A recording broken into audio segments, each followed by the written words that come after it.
আছে না? আমাদের অনেক মানুষ গ্রাম অঞ্চলে বিভিন্ন জায়গায় বলে যে আল্লাহ যে বানাইলো, আল্লাহর বানার বা কি দরকার ছিল, আর আমাদের দুনিয়াতে আসার কি দরকার ছিল, আসলাম কেন, গেলাম কেন, বলে কি বলে না? তাদের উত্তর আল্লাহ কোরআনে দিয়েছেন, কেন আল্লাহ বানাইল। আল্লাহ সুবহানাহু ওয়া তাআলা বলেন সূরাতুজ জারিয়াত ২৭ নম্বর পারার ২ নম্বর পৃষ্ঠা ৫৬ নম্বর আয়াতে আমার আল্লাহ জানান, ওয়ামা খালাকাতুল জিন্না ওয়াল ইনসা ইল্লা লিয়াবুদুন। আমার আল্লাহ বলেন, ও পৃথিবীর মানুষ শুনে রাখো, আমি আল্লাহ দুইটা জাতিকে সৃষ্টি করলাম আমার ইবাদত করার জন্য। কয়টা জাতি সৃষ্টি করেছেন? তাহলে এখানে হাঁস, মুরগি, গরু, ছাগল, গাছগাছালি, এই জাতগুলো অটোমেটিক বাতিল, ঠিক কিনা? জাত হলো দুইটা। কয়টা? আমার আল্লাহ বলেন আমি দুইটা জাতি সৃষ্টি করলাম। কেন সৃষ্টি করলাম? ইল্লা লিয়াবুদুন, আমার ইবাদতের জন্য, আনুগত্যের জন্য। সুতরাং আনুগত্য করব কার? দুইটা জাতি কেমনে আল্লাহ বুঝাইলেন? আল্লাহ জানাইলেন ওয়ামা খালাকতুল জিন্না, প্রথম জাতির নাম বললেন জিন। কি জাতি? কথা বলেন, কি জাতি? এখানে যারা আছেন আপনাদের মধ্যে কি কেউ জিন আছে? জিন আছে? যদি জিন না থাকেন, আপনারা মানুষ হয়ে থাকেন, তবে মনোযোগ লাগান, কান লাগান, কথাগুলো আপনাদের উপকার আছে। আর যদি নিজেকে মনে করেন জিন শয়তান, তবে এখানে থাকার দরকার নাই, কথা শোনারও দরকার নাই, আপনি চলে যান। কারণ আমরা জিনদের উদ্দেশ্যে আলোচনা করতেছি না, মাইকিং করা হয়েছে, এলান করা হয়েছে এবং অনেক দিন ধরে এর পরিকল্পনা করা হয়েছে মানুষকে আল্লাহর কথা শোনানোর জন্য, ঠিক কিনা বলেন? তাহলে আপনারা মানুষ না জিন? কথা শুনতে চান কি চান না? ও মুসলমান, উত্তর তো পেয়ে গেলেন। আমার আল্লাহ কেন আমাদের সৃষ্টি করলেন? এর মূল কারণ হলো ইল্লা লিয়াবুদুন, ইবাদতের জন্য সৃষ্টি করেছে। কিসের জন্য সৃষ্টি করেছে? ও মুসলমান, ইবাদত কেমনে করবেন? ইবাদত কারে বলে? এই ইবাদতটা জানার জন্য আমার আল্লাহ সুবহানাহু ওয়া তাআলা বলেন আমি এমন একটি কিতাব নাযিল করলাম যে কিতাবটা পড়ে পড়ে তোমাদের ইবাদতের সুন্দর নিয়মগুলো, নীতিগুলো তোমরা মেনে নিয়ে আমার আনুগত্য করবে। এবার কিতাবটা কি? আমার আল্লাহ জানাইলেন কিতাব হলো লা রাইবা ফি, যাতে কোনো সন্দেহ নাই।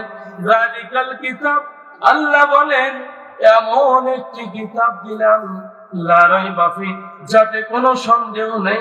হুদাল লিন্নাস, যেটা পড়লে বুঝলে মানুষের হেদায়েত রয়েছে। সেই কিতাবের নাম হলো কুরআনুল কারীম। কি কিতাব? আল্লাহ বলেন ইকরা বিসমি রাব্বিকাল্লাযী খলাক, পড়ো তোমার প্রভুর নামে। তবে মুসলমানগণ, আল্লাহ দিলেন কোরআন হেদায়েতের জন্য, কিন্তু মুসলমান কোরআনকে বাদ দিয়ে যখন হেদায়েত অন্য জায়গায় খুঁজলো, হেদায়েতের খাতা থেকে অটোমেটিক কেটে পড়ে গেল, ঠিক কিনা বলেন? যার কারণে বলতে বলো দুঃখ লাগে, অনেকে থাকতে পারে। তার আগে একটি কথা বলতে চাই, বলুন তো যারা আওয়ামী লীগ করেছিল তাকে সৃষ্টি করেছেন কে? যারা বিএনপি করে তাকে সৃষ্টি করেছেন কে? যারা জাসদ করে তাকে সৃষ্টি করেছেন কে? কথা বলেন। আল্লাহর নাম নিতে এত কৃপণতা কেন? আল্লাহর নাম জবানে নিলে যদি এখন এই হাল হয়, মৌতের পরে যখন বলবে মান রব্বুকা, ওই কোন রকম কোনো বললে কোন কাজ হবে? এবার বলুন আপনার আমার জীবনের মালিক কে? হায়াতের মালিক কে? মৌতের মালিক কে? প্রিয় ভাইরা, কান পেতে কথাগুলো শুনুন, কথাগুলো অনেক গুরুত্বপূর্ণ হচ্ছে। বলতেছিলাম আপনি যা শোধ করেন বা শোধ করেন, আওয়ামী লীগ করেন, জাতীয় পার্টি করেন, বিএনপি করেন, চরমোনাই করেন, যে দল করেন না কেন, দুনিয়ার মানুষ সমস্ত মানুষকে সৃষ্টি করেছেন কে? তাহলে বলুন, আল্লাহর বিধানের চাইতে কি দলের বিধান আপনার কাছে বড় হবে? কোন দলের বিধান কি আপনাকে নাজাত দিতে পারবে? প্রিয় ভাইরা, বাংলার ভূখণ্ডের এই তো কিছুদিন আগে একজন বিএনপির নেতা বলেছিল, কোরআন একটা ভাওতাবাদী কিতাব। আপনারা শোনেন নাই? যিনি এই কথা বলেছেন, এই কথার প্রতিবাদ জানাই আমরা। কারণ যে লোক এই কথা বলেছে, সঙ্গে সঙ্গে ঈমান চলে গিয়েছে, ঠিক কিনা? সে কাফের হয়েছে। মুসলমানদের হৃদয়ের টুকরা, কলিজার টুকরা কোরআনুল কারীম, জীবনের জীবন বিধান, সংবিধান, সমাধান, চলার পথ, ভালো মন্দ, অল্পর সত্য মিথ্যা প্রমাণ করে দেয় যে কোরআন। এই কোরআনকে যিনি ভাওতাবাজি বলেছে, এর দ্বারা আল্লাহকে বলা হয়েছে, বিধায় তার ঈমান সঙ্গে সঙ্গে ছুটে গিয়েছে, ঠিক কিনা বলেন? যতক্ষণ পর্যন্ত সে তওবা করবে না, ততক্ষণ পর্যন্ত ঈমান আসবে না। মুসলমান কোথায় আছেন? হুঁশ গেল কোথায়? জীবনের চিন্তা করেন এখনো? এই জীবন কি এখনো আপনার আছে? এই জীবন তো মুসলমান বিক্রি করে দিয়েছে। যে মুসলমান বিক্রি করে নাই তার কি হচ্ছে, আর যে করেছে তার কি হচ্ছে? আল্লাহ তাআলা জানান সূরা তাওবা 11 নম্বর পারার 3 নম্বর পৃষ্ঠা 111 নম্বর আয়াতে বলেন, ইন্নাল্লাহা আশতারা মিনাল মুমিনিনা আনফুসাহুম ওয়া আমওয়ালাহুম বিআন্না লাহুমুল জান্নাহ। ও দুনিয়ার মানুষ, আমার বান্দা বান্দীরা, আমি তোমাদের জানটা ক্রয় করে নিয়েছি জান্নাতের বিনিময়। তাহলে আমরা জান্নাত বিক্রি করেছি কার কাছে? কথা বুঝতেছেন? যদি না বোঝেন বলবেন। এই দূরের পথ থেকে, উলিপুর থেকে এখানে এসে যদি দুইটা কথা আপনারা আমল করতে না পারেন, না জানেন, আমার আশাও বেকার, আপনাদের বসে থাকাও বেকার, ঠিক কিনা বলেন? কাজে এই কথাগুলো গুরুত্ব দিতে হবে। আমার আল্লাহ জানাইলেন, জানমাল আমি কিনে নিয়েছি কিসের বিনিময়ে? জান্নাতের বিনিময়ে। কিসের বিনিময়ে? মুমিনরা জানমাল বিক্রি করেছে কার কাছে? কার কাছে? আল্লাহর কাছে বিক্রি করেছে। আর বাতিলেরা, তাগুতেরা, শয়তানের যারা চক্রে পড়ে আল্লাহ দ্রোহী কাজ করে, এরা জানমাল অর্জন করেছে শয়তানের পক্ষ থেকে, ঠিক কিনা বলে? তাদের প্রিয় ভাইরা, যারা জানমাল বিক্রি করেছে আল্লাহর কাছে, এবার একটি উদাহরণ দেই। যারা চাকরি করে, চাকরি করে মানে কৃষকরা মাঠে কাজ করে, ব্যবসায়ীরা দোকানে ব্যবসা করে, চাকরিজীবীরা অফিসে গিয়ে অফিসের ডিউটি পালন করে।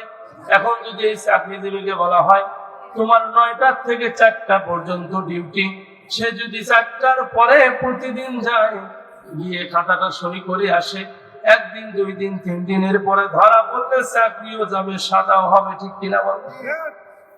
কারণ সে তো ছলবাজি করলো, ছলনা দিল, সে তো আর ডিউটি পালন করলো না, বিধায় মুখে যা বলে কাজে তা করে না, ওকে সঙ্গে সঙ্গে শাস্তির আওতায় আনে। আমার আল্লাহ বলেন, আমি তোমাদের জানমাল কিনে নিলাম জান্নাতের বিনিময়ে, তাদের আমার দেওয়া বিধান অনুযায়ী চলতে হবে। বিধানটা কেমনে চলবেন? কেমনে আল্লাহ জানমাল কিনে নিল?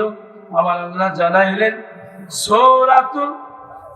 সূরা বাকারা 188 নম্বর আয়াতে বলেন, ওয়ালা তাকুলু আমওয়ালাকুম বাইনাকুম বিল বাতিল, তোমরা অন্যায় ভাবে কারো ধন সম্পদ খেও না। তাহলে অন্যায় ভাবে ধন সম্পদ খাওয়া যাবে? এই কথা বলেন, যাবে? আল্লাহর বিধানটা বোঝাচ্ছি। জানটা বিক্রি করেছেন আল্লাহর কাছে, মালটা বিক্রি করেছেন আল্লাহর কাছে, সময়টা আল্লাহর দেওয়া। আমার আল্লাহ জানান, কিসের তোমাদের বাহাদুরি, আর কিসের জমিদারি, আর কিসের তোমাদের এগুলো ধন সম্পদে তোমরা লালসায় ফেলে মানুষকে কষ্ট দেওয়ার চিন্তাগিরি, এগুলো একটাও চলবে না। আমি আল্লাহ জীবনটা নিয়ে নেব। আমার আল্লাহ জানান সূরা নিসা 5 নম্বর পারার 9 নম্বর পৃষ্ঠা 78 নম্বর আয়াতে বলেন, আইনামা তাকুনু ইদরিকুমুল মাউতা ওয়ালাউ কুনতুম ফি বুরুজিন মুশাইয়াদা। ও দুনিয়ার মানুষ, আমার দেওয়া ফেরেশতা মালাকুল মাউত, মৃত্যুর ফেরেশতা যখন তোমাদের কাছে আসবে, আমি আল্লাহর যখন হুকুম জারি হয়ে যাবে, মৃত্যুর ফেরেশতা তোমাদের সামনে এসে জীবনটা নিয়ে নিবে, কবজ করে নিবে, দেহটা জমিনে পড়ে থাকবে। তোমরা যতই চেষ্টা করো না কেন, মৃত্যুর হাত থেকে বাঁচার সুযোগ পাবে না। প্রিয় ভাইরা, লক্ষ্য করুন, নবী সুলাইমান আলাইহিস সালাম নাম শুনেছেন? সুলাইমান নবী, এদিকে দেখেন, কথা যদি ভালো না লাগে তাহলে সেটাও বলেন, এদিক সেদিক তাকালে কিন্তু আলোচনার তখন যেটা বলার দরকার সেটা আর হয় না। প্রিয় ভাইরা, বলুন তো, নবী সুলাইমান আলাইহিস সালামকে রাজত্ব দিয়েছিলেন কে? আল্লাহ। কে দিয়েছেন? আল্লাহর নাম যদি মুখে না থাকে, কবরের পরে কি এর জবাব দেওয়া যাবে? তাহলে জবানে বলুন। যারা হাফিজি মাদ্রাসা পড়ে দেখবেন কোরআনটা এমনি মুখস্থ হয় না, বারবার পড়তে হয়, যুক্ত হয়, পড়তে হয়, যুক্ত হয়, পড়তে হয়, পড়তে পড়তে তারপরে মুখস্থ হয়। আর আপনি আমি একবার খালি করবো, কোন রকম আল্লাহ মুখস্থ হবে না, মরার পরে করবেন এটা কি হবে? কাজেই জবান খুলে বলুন, এই পৃথিবীর মালিক কে? আল্লাহ। ভাইরা, নবী সুলাইমান আলাইহিস সালামকে সিংহাসন দিয়েছিলেন কে? আল্লাহ। ক্ষমতা দিয়েছেন কে? নবী সুলাইমান কি এখনো দুনিয়ায় আছে? নাই, মরে গিয়েছে। সুলাইমান নবীর সময় এমন ক্ষমতা আল্লাহ দিলেন, এরকম ক্ষমতা অন্য কোন নবীকে দেয় নাই। যার কথাগুলো বাতাস পর্যন্ত শুনেছে, পশু পাখি শুনেছে, জিনেরা তার কথা শুনেছে, তাকে এরকম ক্ষমতা আল্লাহ দিয়েছেন, মর্যাদা দিয়েছেন। তিনি যাকে যে হুকুম করত, সঙ্গে সঙ্গে হুকুমগুলো পালন করত।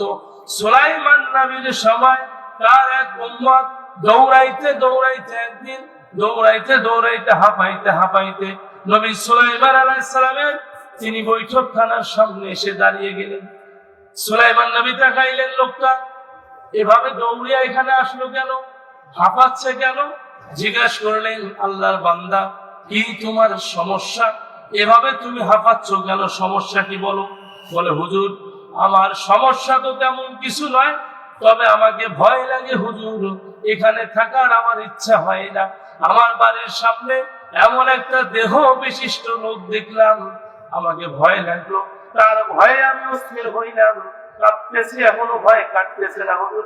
আমি শুনেছি হিন্দুস্থানের সবরত নামক জঙ্গলে, এই জঙ্গলে কেউ যায় না, কোনো মানুষ যায় না, সেখানে যদি আপনি আমাকে পাঠিয়ে দেন তবে শান্তি পাবো, অন্তত ওই লোকের হাত থেকে রক্ষা পাবো।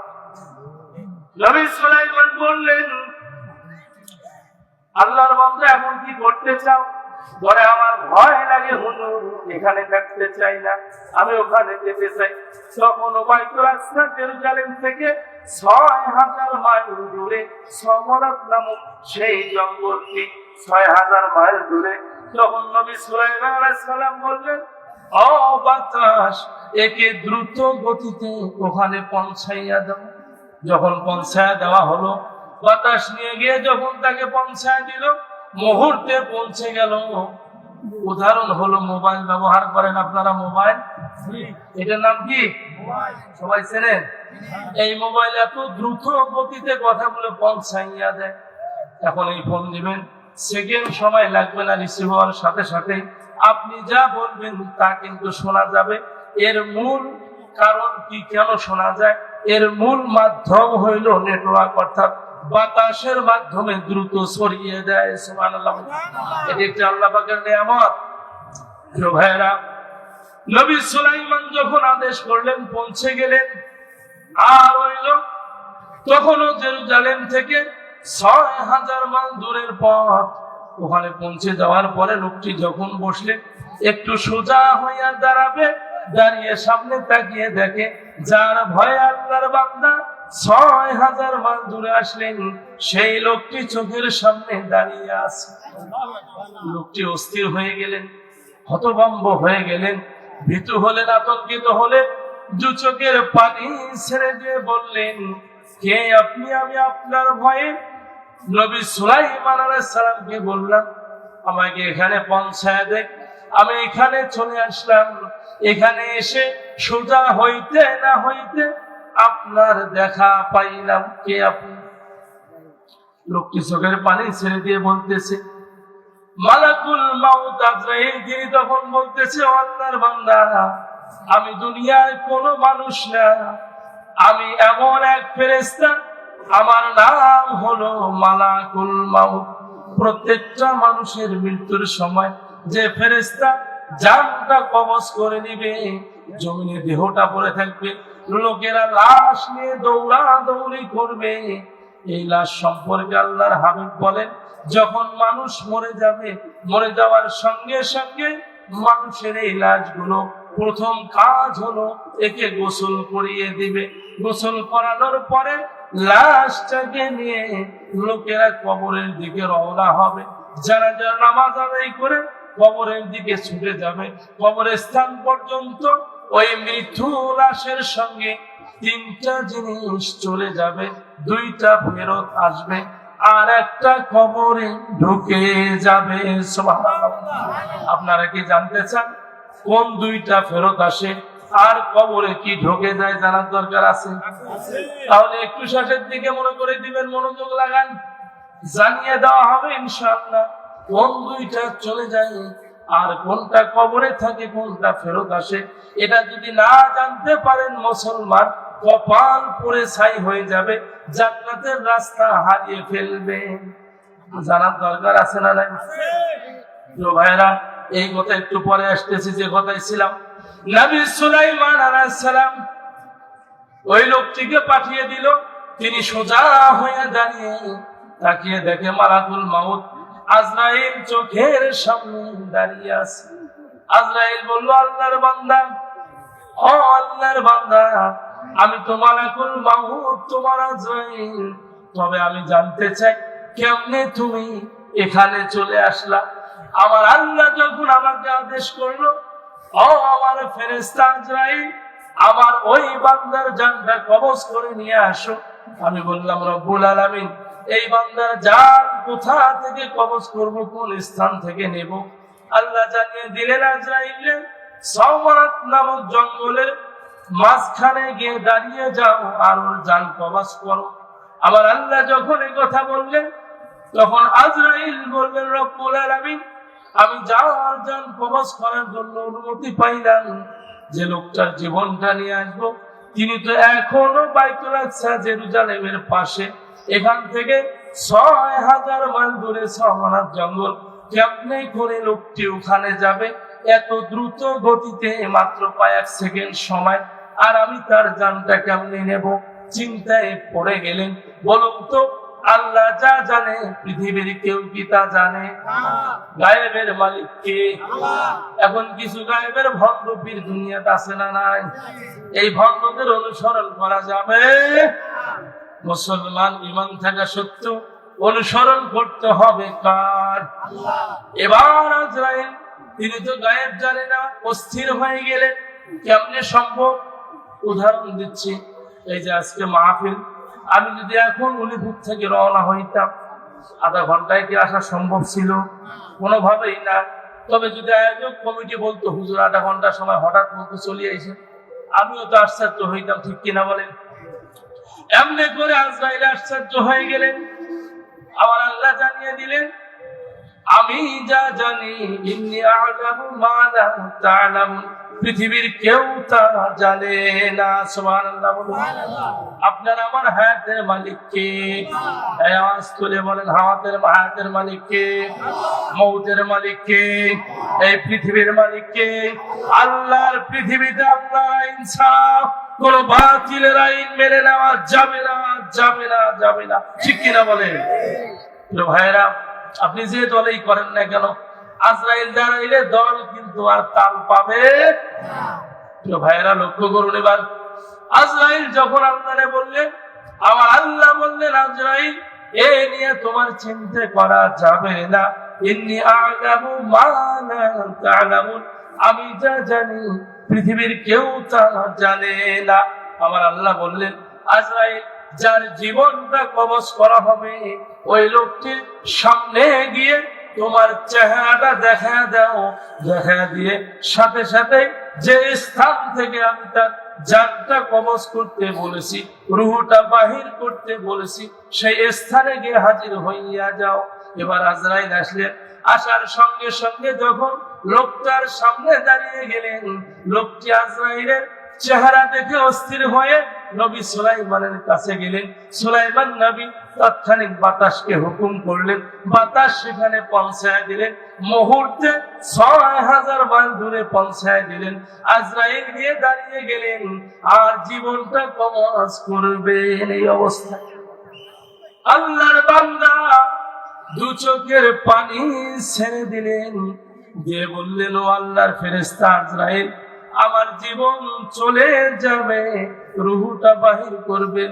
এই আমার দেহটা আমার পরিবারের কেউ পাবে না, আত্মীয় স্বজনেরাও দেখবে না, এটার কবর হবে না, গোসল হবে না, জানাজা হবে না, আমার এই লাশটা কোন রকম খোঁজ খবরও থাকবে না। এই জঙ্গলে যদি আমার জীবনটা চলে যায় তাহলে আমাকে কেউ জানতেও পারবে না। ও আল্লাহর ফেরেশতা আজরাইল, আপনার কাছে আমার একটি আবেদন, আপনি দয়া করে যদি ওই সময় আমারে বলতেন, আল্লাহর বান্দা আমি তোমার রুহটা বাহির করে নিয়ে যাব, তবে আমি কষ্ট করে এত দূর আসতাম না। মরে গেলে পরিবারের লোকজন জানাজা পড়াতেন, গোসল করতেন, কবর দিতেন, দোয়া করতেন। এখন আমার কি হবে? একটু সুযোগ দেন, আমি বাড়ির দিকে যাইতে চাই। বলুন তো, সুযোগ কি আরো থাকবে? সুযোগ থাকবে? এই মুহূর্তে আমাদের মৃত্যু আসলে যদি সুযোগ চাই, থাকবে? কাজে কোরআনের পরিবেশে যারা এখনো আসেন নাই, যারা দাঁড়িয়ে আছেন, দ্রুত বসে পড়েন। কোরআনের সম্মানার্থে আর দেরি করবেন না, বসেন। প্যান্ডেলের ভিতরে আসেন, এখান থেকে পালাবেন না। পালাই লেগে আমাদের ভিডিও দেখবেন আর আফসোস করবেন, বাঁচার কোনো উপায় থাকবে? তো ভাইরা, এবার যখন আজরাইল তাকে ধরে রুহটা বাহির করে নিবে, এমনি করে লোকটা কাঁদতেছে। আজরাইল জানিয়ে দিল, ও আল্লাহর বান্দা, তোমার জন্য বাজেট হয়ে গেছে, তোমার জীবনের বহু পথ আমল আছে। তুমি আল্লাহর কথা শোনো নাই, তুমি নবীদের কথা শোনো নাই, তুমি গুনাহ করেছো, তুমি জীবনে অনেক পাপ করেছো। পাপ করতে করতে করতে করতে পাপের ঘরা তোমার পূর্ণ হয়েছে। এখন আর তোমার লাশের গোসল হবে না, জানাজা হবে না। আমার আল্লাহ বাজেট করে দিয়েছে, তোমার রূহ এখান থেকে বাইর করে নিয়ে যাব, আর এই দেহটা জঙ্গলের পশু পাখি প্রাণীগুলো খেয়ে ফেলবে। এই মৃত্যু কি আপনারা চান? যারা এই মৃত্যু চায় তারা বলবে কোরআন একটা ভাওতাবাজি কিতাব, ঠিক কিনা বলেন? তো ভাইরা, মুসলমানদের জীবন থাকা সত্ত্বেও মুসলমান আল্লাহর বিরুদ্ধে কথা শুনতে রাজি।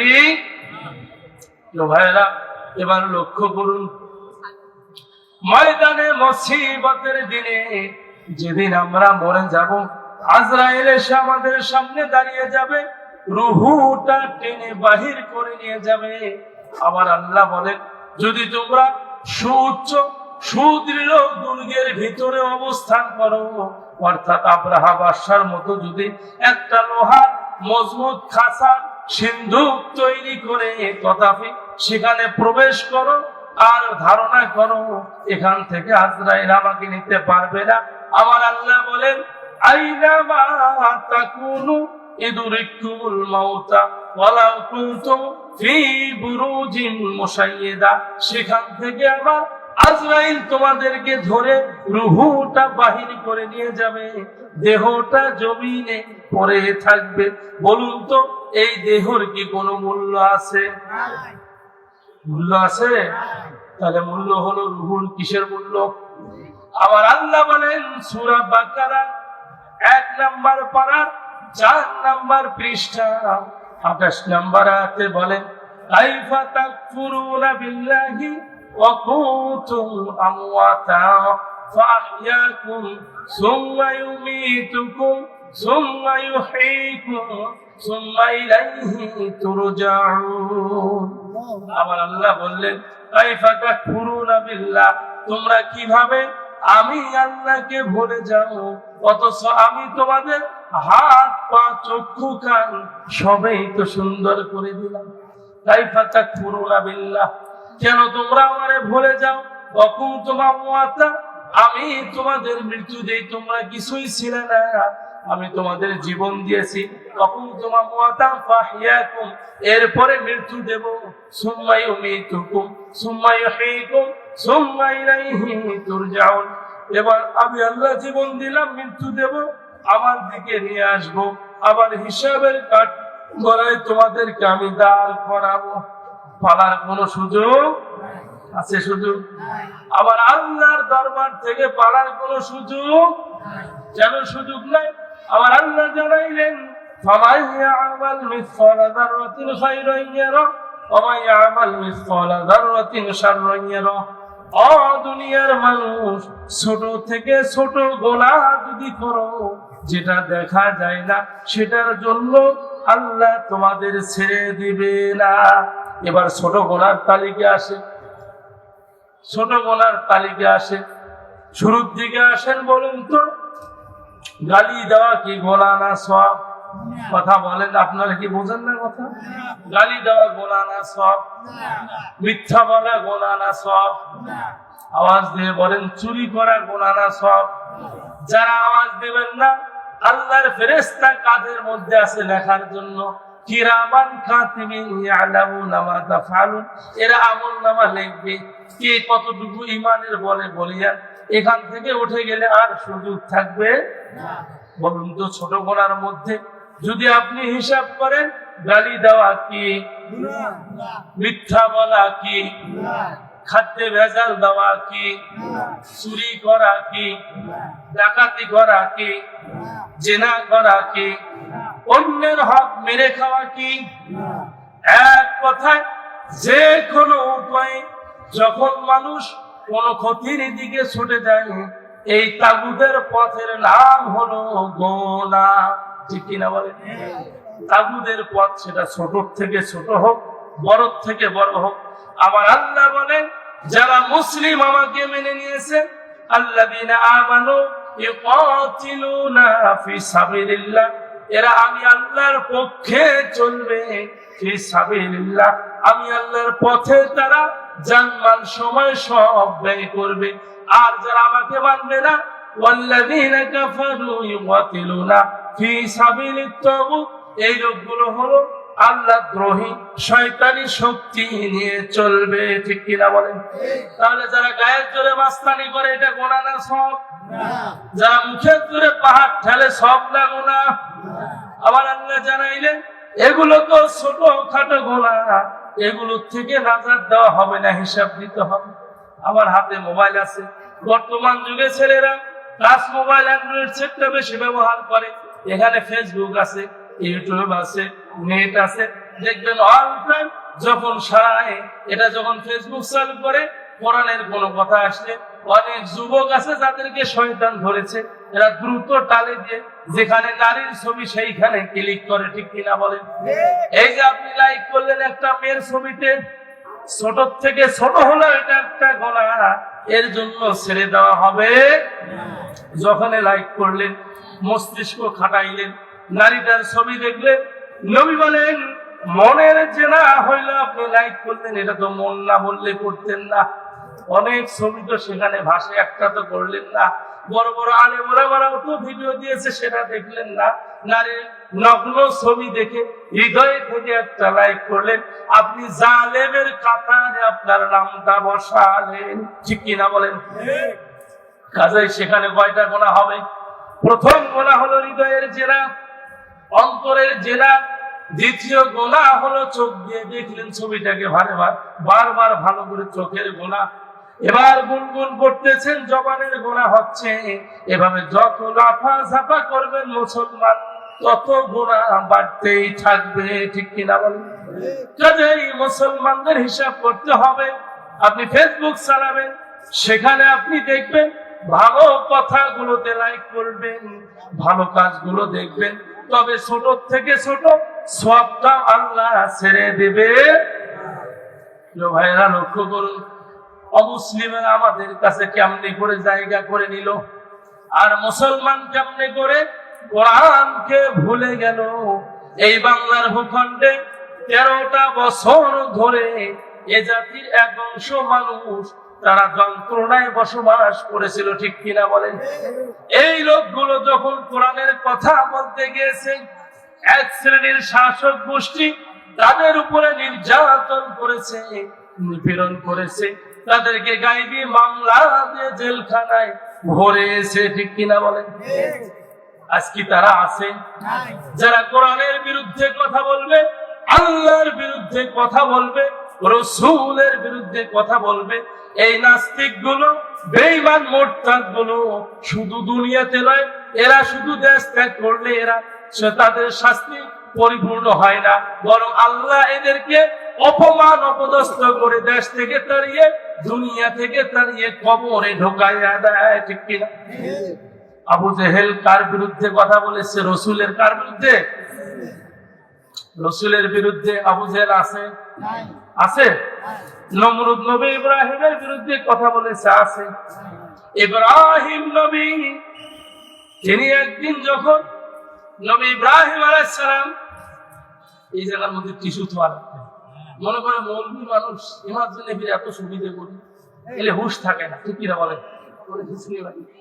কারণ সবচেয়ে আজাদি রাজ হলো একমাত্র আল্লাহ। কে? আর সেই আল্লাহর কিতাব আসমানের নিচে জমিনের উপরে সবচেয়ে মূল্যবান যে গ্রন্থ, তার নাম হলো কোরআনুল কারীম, ঠিক কিনা বলেন? আর এই কোরআন যিনি কথা বলে কোরআন নিয়ে, তার মর্যাদা পৃথিবীর সমস্ত মানুষের থেকে উত্তম করে দিয়েছেন রাসূল, ঠিক কিনা বলেন? খায়রুকুম মান তাআল্লামাল কুরআন ওয়া আল্লামা। নবী বলেন সেই ব্যক্তি সর্বোত্তম যে কোরআন পড়ে, কোরআন মাঝে শিক্ষা করে এবং শিক্ষা দেয়। এখানে যদি চেয়ারম্যান আসতো, টিস্যুর বক্স থাকতো, থাকতো কিনা? হ্যাঁ, লোকেরা সাতসার করে চেয়ারম্যান সাহেব দেখার জন্য ভিড় হইতো। 2 কেজি গম দেয় নাকি, দেখি কোন দিন দেয়। আপনার রুহের খোরাক কোরআনুল কারীম দেওয়া হচ্ছে, যেই খোরাকের বদলতে দুনিয়ার খাদ্য নয়, দুনিয়ার খাদ্য মিটাইয়ে দিয়ে মহান আল্লাহ জান্নাতি খাদ্যের ব্যবস্থা করে দিবেন, ঠিক কিনা বলেন? সেই কোরআনকে কি মনে করতেছে? প্রিয় ভাইয়েরা, নবী ইব্রাহিম আলাইহিস সালাম তিনি যখন নমরুদের বিরুদ্ধে কথা বললেন, নমরুদকে বললেন, আপনি যা করেন এগুলো ঠিক না, কারণ আল্লাহর আনুগত্য করতে হবে। নমরুদ চিন্তা করলো, যদি আল্লাহর আনুগত্য করি তবে তো আমার কথাগুলো জনগণ শুনবে না, আমাকে মানবে না। বিধায় আমার কথার বিরুদ্ধে মুসা, আমার কথার বিরুদ্ধে ইব্রাহিম নবী কথা বলে, এত বড় আসপদ্দা, এত বড় পাওয়ার পাইলো কেমনে? বলুন তো, নবী ইব্রাহিমকে পাওয়ার দিয়েছেন কে? এই কথা বলেন, কে দিয়েছেন? কেন পাওয়ার দিলেন? তার আইন প্রতিষ্ঠা করার জন্য পাওয়ার দিলেন, ঠিক কিনা বলেন? এবার নমরুদ চিন্তা করলো, এই আইন যদি প্রতিষ্ঠা হয়ে যায়, আমার হুকুম মানবে না, আমার কথা মতো চলবে না, আমার রাজত্ব টিকবে না, আমার দলের লোকদের সুবিধা হবে না। কাজেই এই নমরুদ চিন্তা করে সর্বপ্রথম টার্গেট করলো নবী ইব্রাহিমের উপরে, ঠিক কিনা বলেন? এমনকি ইব্রাহিম নবীকে ধরে আগুনে ফেলায় দিল। যখন আগুনে ফেলায় দিল, এই আগুনটা ফুলের বাগিচা হলো কার হুকুমে? বলেন, কার হুকুমে? তাহলে আল্লাহ করতে পারে না এমন কোন কাজ কি আছে? আমরা যে আল্লাহর গোলাম, যে আল্লাহর আনুগত্য করতেছি, সেই আল্লাহর পাওয়ার দেখেন। আগুন আল্লাহ বললেন, কুল্লা ইয়া নারু কুনি বারদাও ওয়া সালামুন আলা ইব্রাহিম, হে জ্বলন্ত অগ্নি, আমি ইব্রাহিম, আমি আল্লাহ আদেশ করে দিচ্ছি, আমার নবী ইব্রাহিমের একটি পশমও পড়বে না, বরং তার জন্য, বরং ইব্রাহিমের জন্য এটি ফুলের বাগান হয়ে তৈরি হয়ে যাও। তাহলে দুনিয়ার শাস্তি দেখে ভয়ে পড়ে আল্লাহর দিক কি ছাড়া যাবে? আল্লাহর বিধান ছাড়া যাবে? এবার লক্ষ্য করুন, আবু জেহেলের সময় ঠিক তাই। বলুন তো, আমাদের নবীজির নাম কি? নবী মুহাম্মদুর রাসূলুল্লাহ। আল্লাহর হাবিব বলেন, আনা খাতামান নাবিয়্যিন লা নাবিয়্যা বা'দি, আমি শেষ নবী, আমার পরে কোন নবী আসবে?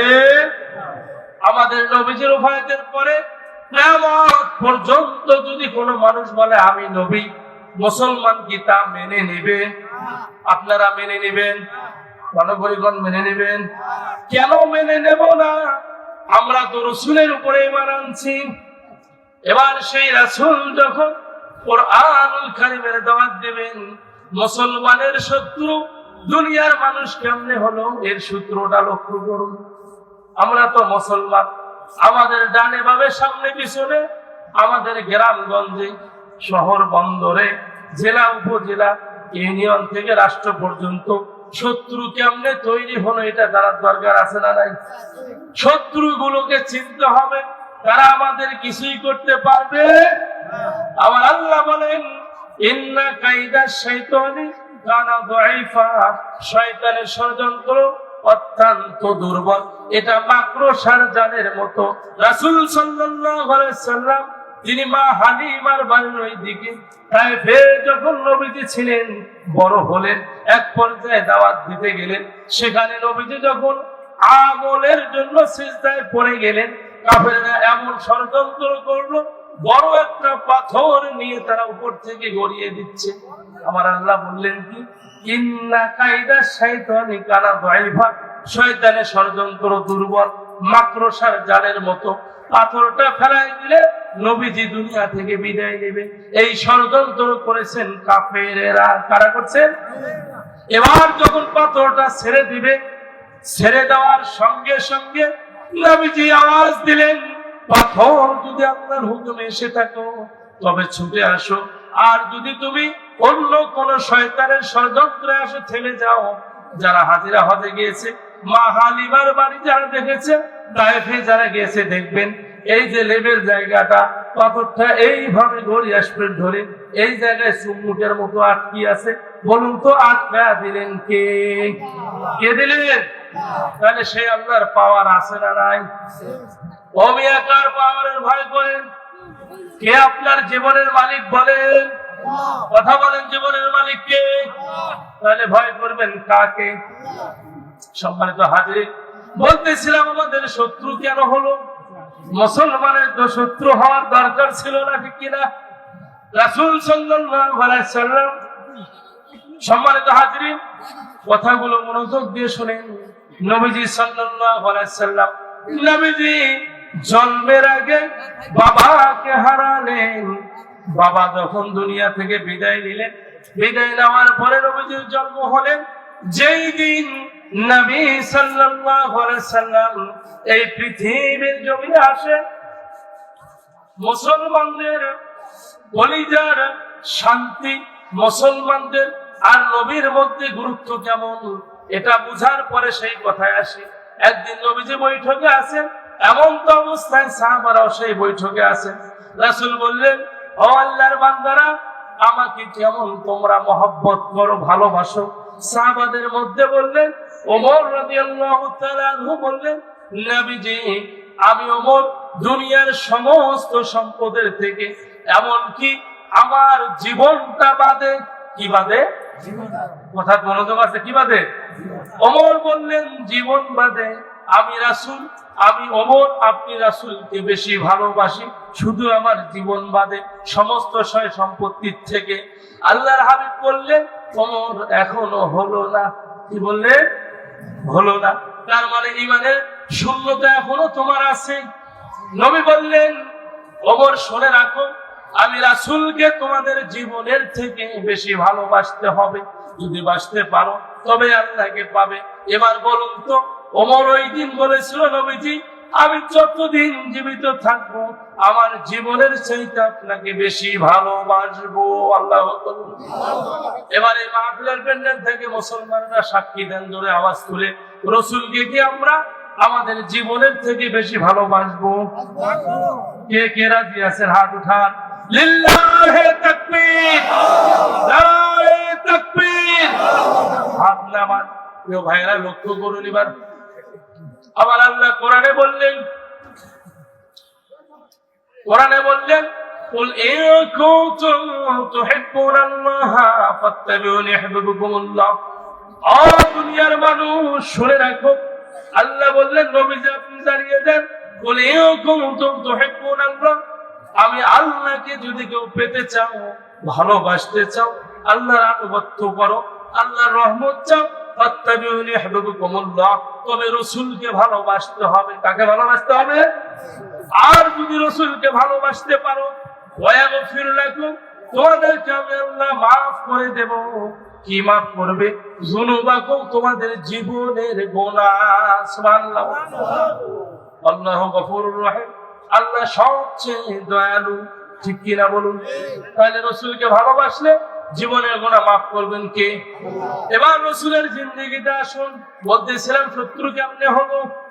রাসূল সাল্লাল্লাহু আলাইহি সাল্লাম তিনি যখন পৃথিবীর জমিনে আসেন, আসার পরে নবীজি সাল্লাল্লাহু আলাইহি সাল্লামকে, আগে তো আরবের একটা প্রথা ছিল, দুধমা ছিল, সন্তানদেরকে অন্য দুধমা তাদেরকে দুধ পান করাতো। এমন তো অবস্থায় রাসূলকে নেওয়ার জন্য অনেক লোক যখন ওই সময় আরবের সন্তানদেরকে নেওয়ার জন্য আসে, রাসূলকে কেউ নিলেন না। এক পর্যায়ে মা হালিমা, নবীজির দুধমা হালিমা, তিনি আসলেন স্বামী সহ। যে গাধার পিঠের মধ্যে আসলেন, গাধাটা ছিল আদা মরার মতো, শক্তি নাই, দুর্বল।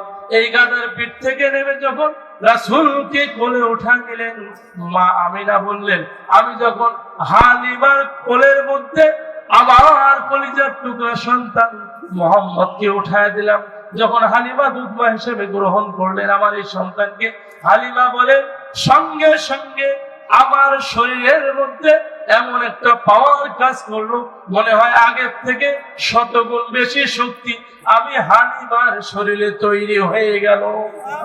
নবীর বরকত লক্ষ্য করুন।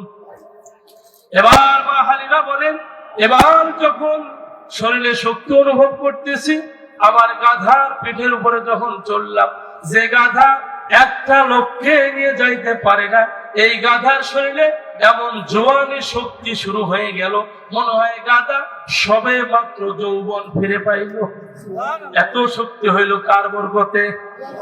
এবার যখন রাসূলকে নিয়ে গেল মা হালিমাতুস সাদিয়া, তিনি নিয়ে যাওয়ার পরে রাসূলকে 6 বছর ধরে মানুষ করেছেন, তার মধ্যে টানা 4 বছর মা হালিমার বাড়িতে ছিল।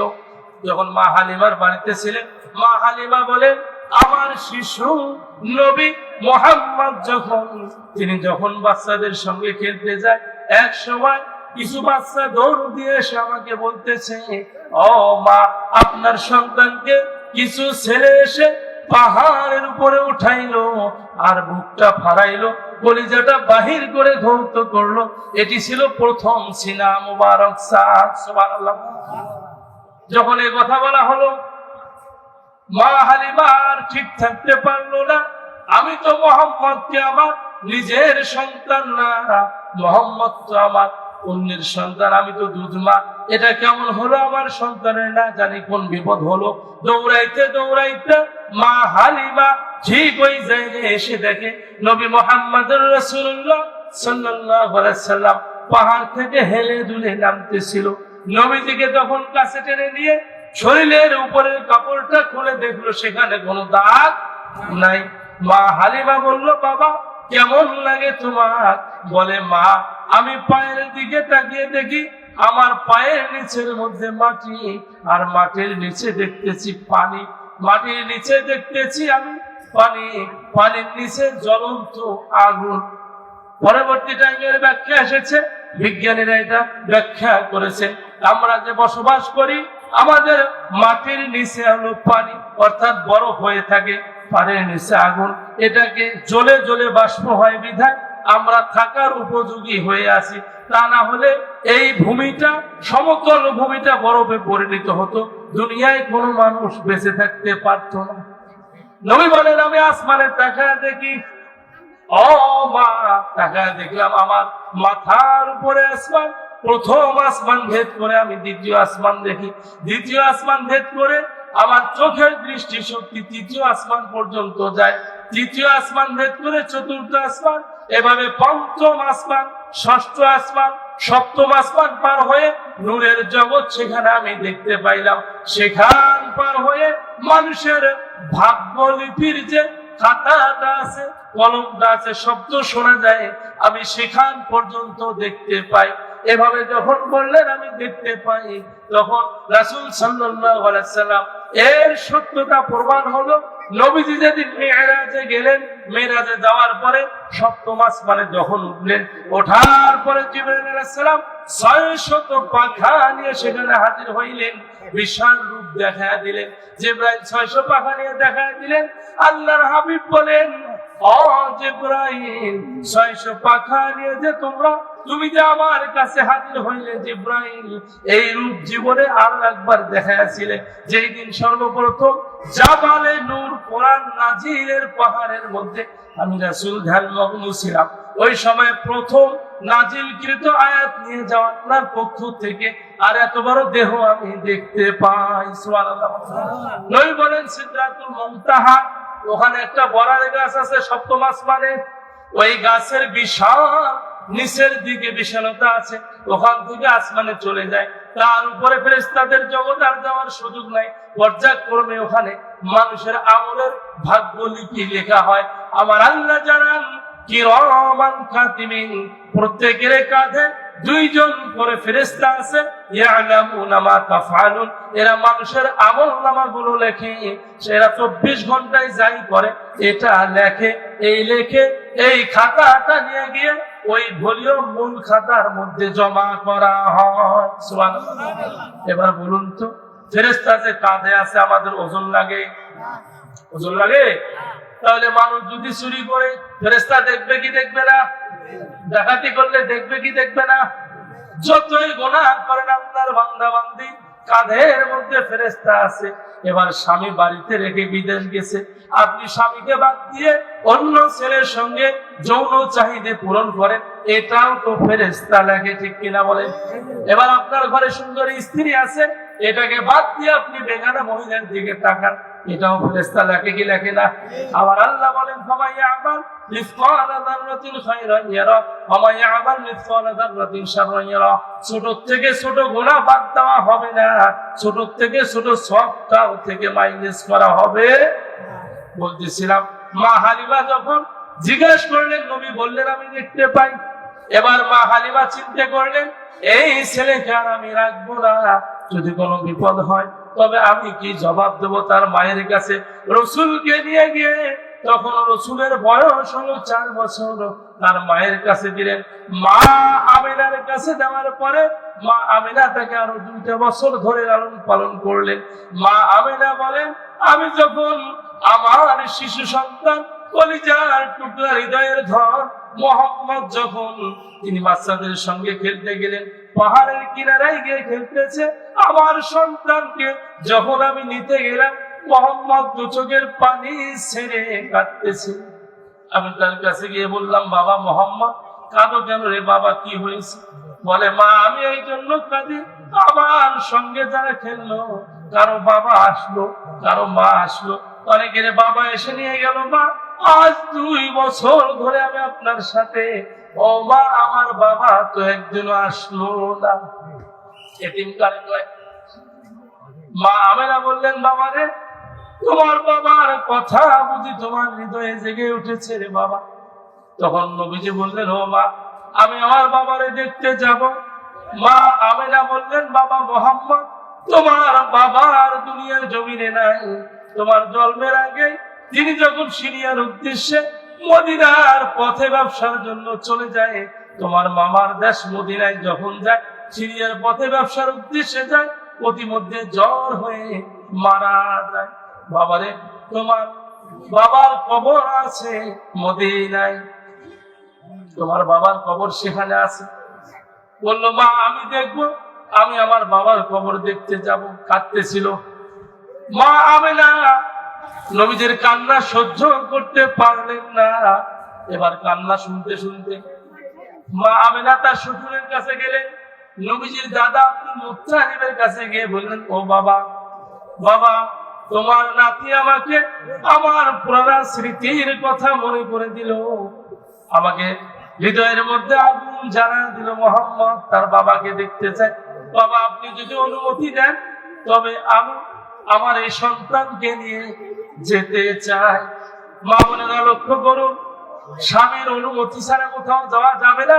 স্বামী যদি মারা যায় অনুমতি নিতে হবে শ্বশুরের কাছে। কার কাছে? এখন তো মা বোনেরা স্বামী কয় তুমি থাকো আমি মার্কেট করে আসি, ওটার নাম দাউস, ওটার নাম কি, এ ব্যাপারে পরে আলোচনায় আসতেছি।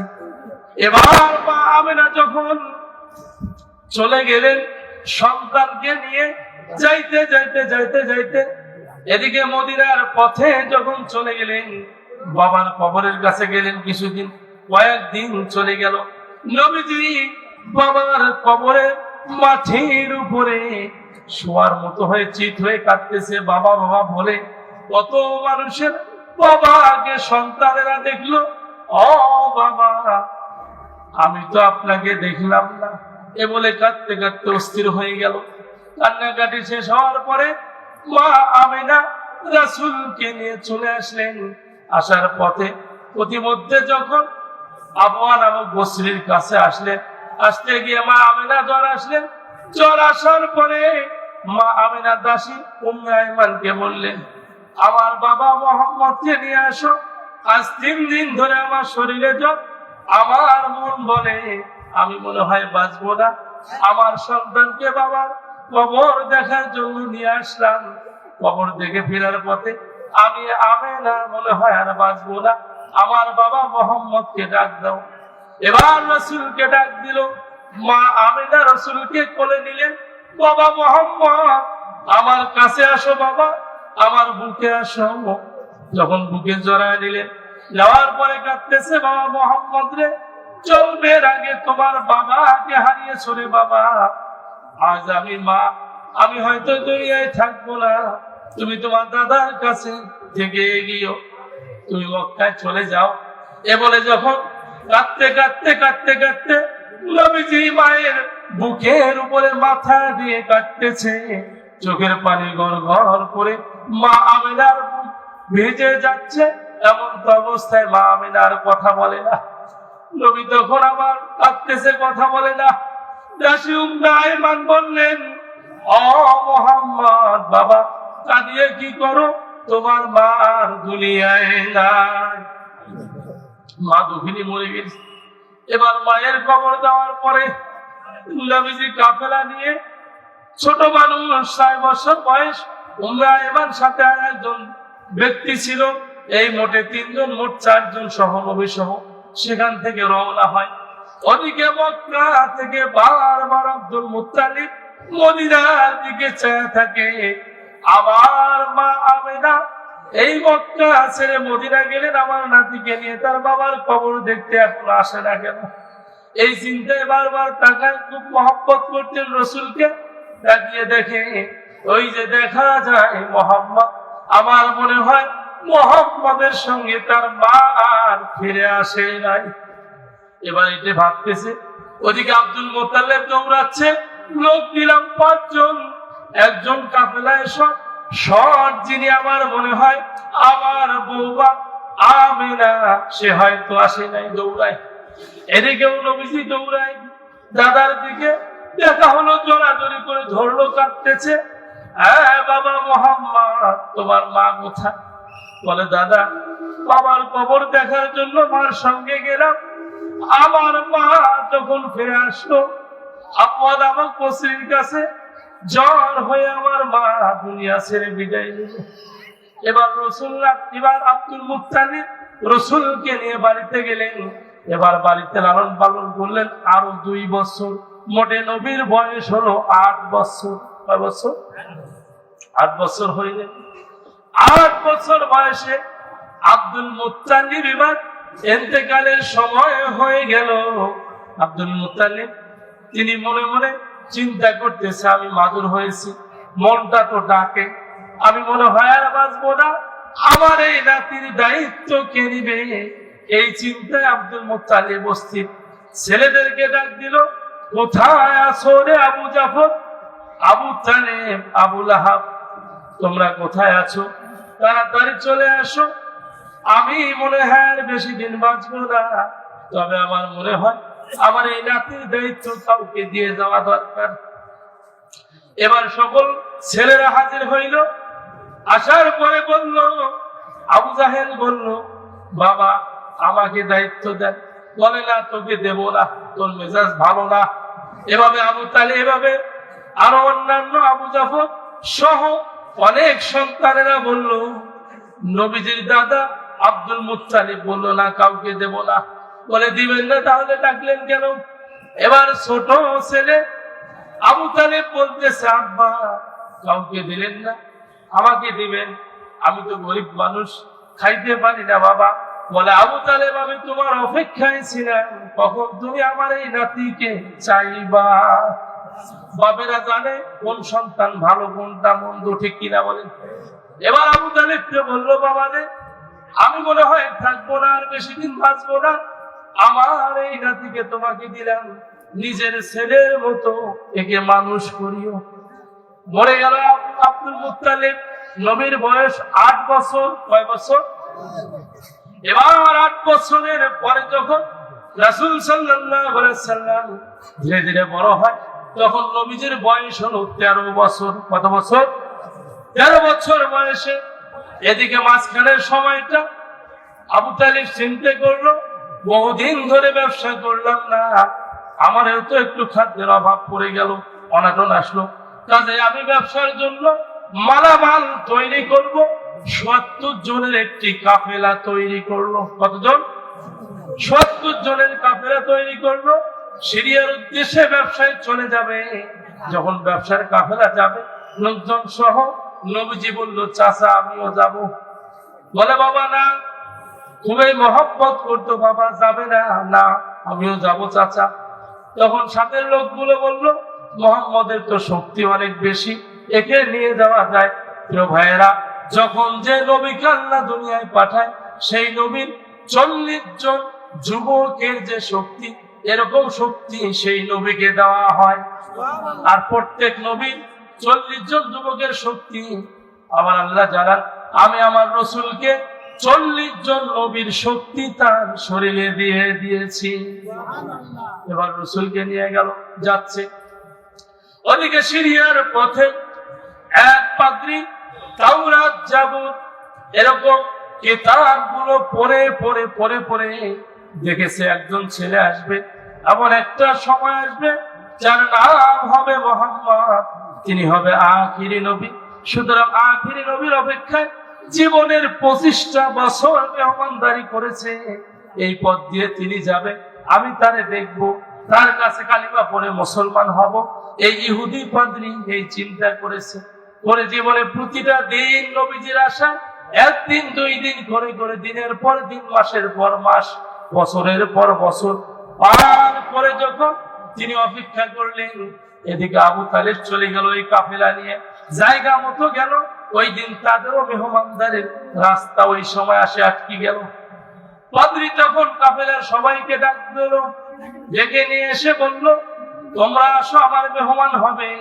যখন মেহমানদারি করাবে, পাদ্রী তাকিয়ে দেখে ওই যে একটা ছেলে দেখা যায়, এই ছেলেটা মুরব্বীদের সামনে বসলো না, তিনি সাইডে একটা মরা গাছের নিচে গিয়ে বসলেন। আর বসার সঙ্গে সঙ্গে গাছের পাতাগুলো গজা শুরু হয়ে গেল, গাছটা প্রাণ ফিরে পেল। এ পাদ্রী চিন্তা করলো, আমি যাওয়ার অপেক্ষায় দীর্ঘ 25 বছর ধরে প্রেম জমাইলাম, মনে হয় আমার কপালে সেই নবী চলে আসছে। লক্ষ্য করতেছে নবীজির, এবার দেখতেছে গরমের সময় নবীজির কিন্তু ছায়া হয় না, ছায়া নেই। আমার আল্লাহ বলেন, আমি আমার রাসূলের কায়াটা আমি দুনিয়ায় পাঠিয়ে দিলাম, আর ছায়াটা আমার কাছে রেখে দিলাম। সুবহানাল্লাহ।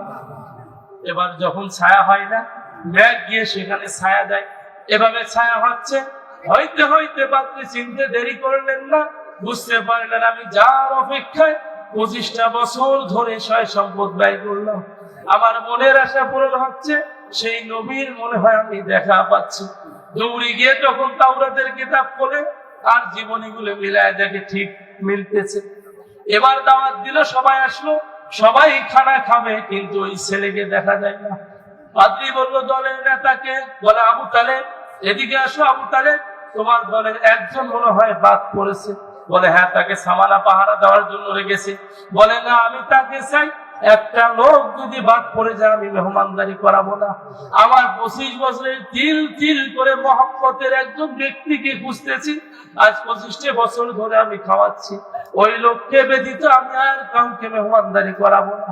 এবার রসুলকে নিয়ে আসা হলো, মেহমানদারি করানো হলো। আবু তালিবকে জিজ্ঞাসা করলো পাদ্রী, ও আবু তালিব, বলো তো তোমার এই কাফেলার মধ্যে যে ছেলেটা আছে এর নাম কি? বলে এর নাম মোহাম্মদ। তোমার কি হয়? বলে আমার ছেলে হয়। তখন বললো না, পাদ্রী বললো তোমার ছেলে হতে পারে না, তুমি এর পিতা হইতে পারো না। বলে তাহলে কি হব? কি হবে তা জানি না, আমার মনে হয় এই ছেলের নাম মোহাম্মদ আর বাবার নাম হলো আব্দুল্লাহ। সুবহানাল্লাহ। মায়ের নাম হলো আমিনা। এ আবু তালিব, মিথ্যা বলিও না, কথা গোপন করিও না, সত্যটা প্রকাশ করো। এই ছেলে তোমার কি হয়? আবু তালেব বলতেছে আপনি ঠিক বলেছেন, এ আমার ভাতিজা হয়। বলে হ্যাঁ, এবার সঠিক কথা বলেছো। বলে আমি তাওরাত জাবুর পড়েছি, পূর্বের কিতাবগুলো পড়েছি, আদম থেকে শুরু করে শেষ পর্যন্ত প্রত্যেক কিতাবে আখিরি নবীর আসার সুসংবাদ আছে। আমি সেই কিতাব পড়ে পড়ে আমার হৃদয়ের মধ্যে নবীজির প্রেম ভালোবাসা জমা আছে। আজ 25 বছর ধরে মেহমানদারি করাইলাম, সেই নবীরে দেখা পাইলাম। এই নবীর শত্রু বাজারের মধ্যে অনেক আছে, যদি একে নিয়ে যাও, অনেক মানুষ এই কিতাব পড়েছে, নবীকে হত্যা করবে বিধায় তাকে আর নিয়ে যাও না। এখান থেকে তুমি ব্যবসা করে বাড়ির দিকে রওনা হও। সুবহানাল্লাহ। এ কথা শোনার সঙ্গে সঙ্গে আবু তালিব চিন্তা করলো, বাবা আমাকে আমানত দিয়েছে আর আমি যাব না। ওইখানে ব্যবসায়ীদেরকে বললো, তোমাদের ব্যবসা ওপেন করো, চালু করো, দ্রুত গতিতে পণ্য বিক্রি করো। আবু তালিব বলে আমি আমার জীবনে এরকম ব্যবসার মুনাফা কোনোদিনও পাই নাই। ওই দিন যে মুনাফা পেয়েছি আর এত লোক পেয়েছি, আমার জীবনে এরকম লোক আর কোনোদিন পাই নাই। সুবহানাল্লাহ। এবার ব্যবসা করলো। ব্যবসা করার পরে রাসূল সাল্লাল্লাহু আলাইহি সাল্লামকে নিয়ে চলে গেল। নবীজি চলে গেলেন। নবীজি চলে যাওয়ার পরে নবীজি সত্য জানেন, জানার পরে বলতেছিলাম আমরা কারো শত্রু, মানুষ কেন আমাদের শত্রু হইলে এবার লক্ষ্য করুন। রাসূল সাল্লাল্লাহু আলাইহি সাল্লাম দিনের পর দিন লোকদের কাছে এত ভালো, লোকেরা তাকে ভালো বেশে বেশে বেশে বেশে এমন একটা উপাধি নাম দিলেন যার নাম হলো আল আমিন, অর্থাৎ বিশ্বাসী। এরকম বিশ্বাসী নাম দিলেন। নবীজি সাল্লাল্লাহু আলাইহি সাল্লামের কাছে যখন প্রথম ওহী নাজিল হয়, এই ওহী নাজিলের সময় নবীজি, তার আগে নবীর বয়স ছিল 25, মা খাদিজার বয়স ছিল 40, তার সঙ্গে নবীজির বিবাহ হয়। নবীজি যখন জাবালে নূরে গুহার ভিতরে ধ্যানমগ্ন থাকে, হাজিরা গিয়েছে, দেখেছে 3500 ফিট লম্বা পাহাড়। এই পাহাড়ের মধ্যে একজন মহিলা মানুষ পাহাড় ধরে ধরে ধরে ধরে ধরে ধরে সেখানে উপরে উঠে রসুলকে খাদ্য দিত। আল্লাহু আকবার বলুন। খাদ্য দিত। এভাবে রসুলকে ভালোবেসেছে। একদিকে স্বামী, অন্যদিকে নবী। নবীজি যখন প্রথম ওহী নাজিল হয় ভয় হয়ে যায়। মা খাদিজা গিয়ে বলে, ভয় করবেন না নবী, আপনার উপরে আল্লাহর ওহী নাজিল হয়েছে। বলতেছিলাম এরপরে হইল কি, রাসূল যখন ওহী প্রাপ্ত হইলেন, এবার মক্কা আসার পরে আগে দেখতেন মাইক ছিল না, উঁচু জায়গার মধ্যে মানুষের আযান দিত, দেখেন নাই? কেউ কিছু বলতে চাইলে ওই জায়গা ছোট, ওই আরবের রীতি ছিল। তখন ওই পাহাড়ের মধ্যে উঁচু জায়গায় চললেন, সকলে দৌড়িয়ে আসলেন। আমাদের আরামে মনে হয় কিছু বলবে। নবী বললেন, ও মক্কাবাসীরা বলো তো, আমি জীবনে যা বলেছি, যা করেছি তা কি তোমাদের পছন্দ হয়? বলে জি, পছন্দ হয়েছে। মিথ্যে পেয়েছো? বলে পাই নাই। বলে আমি যদি যা করবো তা কি বিশ্বাস করবে? বলে বিশ্বাস করব। বলে আমি যদি বলি এই পাহাড়ের পিছন থেকে একটা বাঘ আসতেছে তোমাদের খাইতে, বিশ্বাস করবে? বলে করি। বলে আমি বলতেছি মহান আল্লাহ কোরআন নাজিল করেছে এবং আল্লাহ হালাল হারাম মানতে বলেছে, অন্যের সম্পত্তি অন্যায় ভাবে খাওয়া যাবে না। আবু জেহেলের দলের লোক বললো এটা আমরা মানতে রাজি না। এইভাবে শত্রু তৈরি হলো। শত্রু আর অন্য কোথাও নাই। মুসলমান সঠিক বলবে, বেঈমানেরা মানবে না। এটাই হলো পার্থক্য, এটাই হলো। আবার আল্লাহ জানান সূরা হামিম সিজদা 26 নম্বর 24 নম্বর পারার 18 নম্বর পৃষ্ঠা 26 নম্বর আয়াতে বলেন, وقال الذين كفروا لا تسمعوا لهذا القرآن والغوا فيه لعلكم تغلبون। আবার আল্লাহ বলেন وقال الذين كفروا নবীজি কাফেররা ষড়যন্ত্র করলো আর বলল লা তাসমাউ লিহাদাল কোরআন, এই কোরআন শ্রবণ করিও না, ওয়ালগাউ ফীহি লাআল্লাকুম তাগলিবুন, এই কোরআন যেখানে পড়া হয় গন্ডগোল সৃষ্টি করবে, হট্টগোল সৃষ্টি করবে। কারণ এই কোরআন এমন একটি কিতাব, আল্লাহ বলেন আল ফুরকান, এটা সত্য মিথ্যা পার্থক্য করে দেয়। এই কোরআন যদি কোনো বদলোক জানে, কোরআন যদি কোনো গুনাহগার জানে, কোরআন পড়ে পড়ে জীবনের সমস্ত অন্যায় ছেড়ে দিয়ে সঠিক রাস্তায় চলে আসবে। যেমন ঠিক বলেছিল হযরতে ওমর, ঠিক কিনা বলে? আজ যারা কোরআনকে দেখতে পারে না, যারা কোরআনের বিরুদ্ধে কথা বলে, যারা বলে কোরআন একটা ভারতাবাদী কিতাব, এরা আমাদের জানের দুশমন, ঠিক কিনা বলে? এই কথা বলেন ঠিক কিনা? এই সমস্ত বেয়াদব গুলো, বেয়াক্কেল গুলো যে দলের মধ্যে থাকবে, সেই দল বাংলাদেশে ভোট তো দূরের কথা, একটা ফকিরেরও ভোট পাবে না, ঠিক কিনা বলে? এ বাংলার জনগণ 18 কোটি মুসলিম, তাদের হৃদয়ের কলিজার টুকরা যেটি গ্রন্থ, সেটির নাম হলো আল কোরআন, ঠিক কিনা বলেন? কোরআনকে নিয়ে বাংলামো করলে বাংলার জনগণ ভুলে যাবে না। ইতিপূর্বে 13 বছরের জিন্দেগিতে যারা আলেমদের বিরুদ্ধে কথা বলেছে, নবীর বিরুদ্ধে কথা বলেছে, ইসলামের বিরুদ্ধে ষড়যন্ত্র করেছে, তারা দেশে জায়গা পায়নি, ঠিক কিনা বলেন? এমনকি তারা বিদেশেও জায়গা পাচ্ছে না, তারা পাগল হচ্ছে না, আধা পাগল হচ্ছে না, যেটাকে বলা হয় অপবিত্রের মতো তারা জীবন যাপন করতেছে, ঠিক কিনা বলেন?